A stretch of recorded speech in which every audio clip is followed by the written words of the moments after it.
बहुत कम समय आ बहुत सहजरे प्रस्तुत हो जाउची ए टेस्टी चूड़ार तैयारी पोड़ पिठा।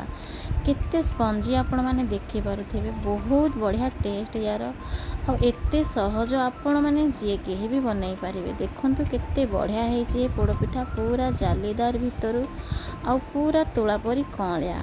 यार टेस्ट पूरा केक परिका लागुथिला। तो डेरी न करी चलंतु देखि नबा ए चूड़ार तैयारी पोड़ पिठार रेसिपी देखिबा पूर्वरु आपण मानकु मो तरफरु नमस्कार।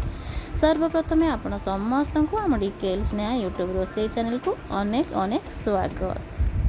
प्रथमे तो ये मुझे जाइए गोटे ग्लास अरुआ चाउल, यहाँ आमर देसी घर चाउल। आपण मैंने चाहिए दुकान किणिकी नहीं पारे चाउल।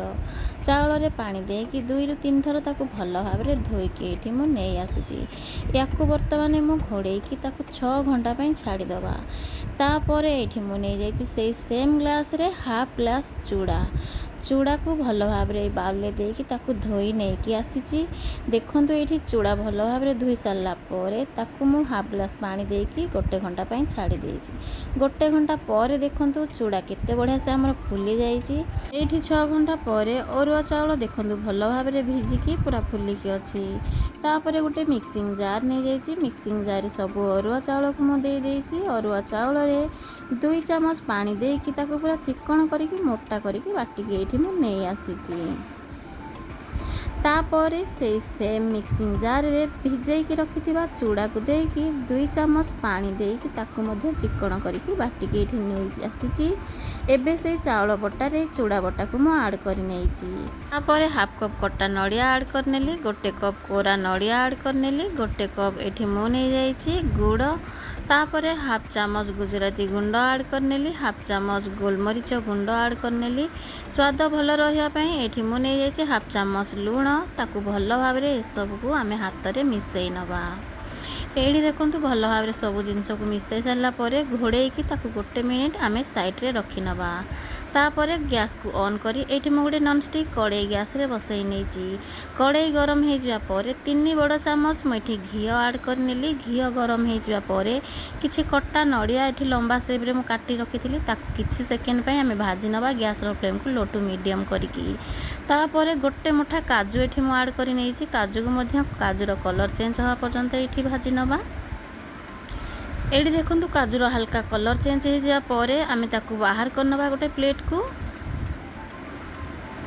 से सेम कड़ाई रे आउ गोटे बड़ चामच घी मु ऐड करनेली। घी को गरम हवा पई घी जेमती कि धुआं बाहर से पर्यंत आमे छाड़ीदबा।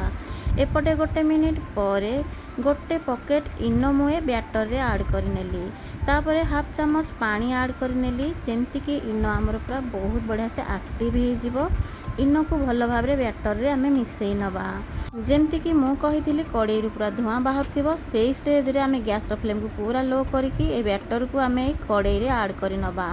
तापर 1 चामच धला राशि को मु ए बैटर ऊपर पूरा छिंची दउची ऊपर जेमती कि सुंदर देखा जिवो। तापर भजा नड़िया को एमती मु सजेई नउची चारिपटे।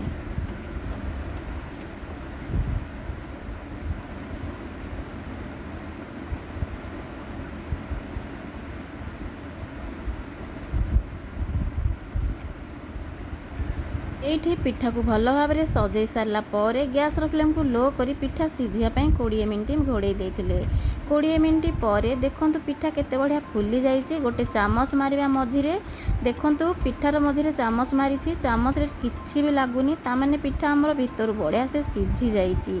एबे गैस को बंद कर नबा, पिठा को ठंडा हवा पई छाड़ी दबा। एठी प्रस्तुत हो गला हमर टेस्टी कणलिया चूड़ा रे प्रस्तुत पोड़ पिठार रेसिपी।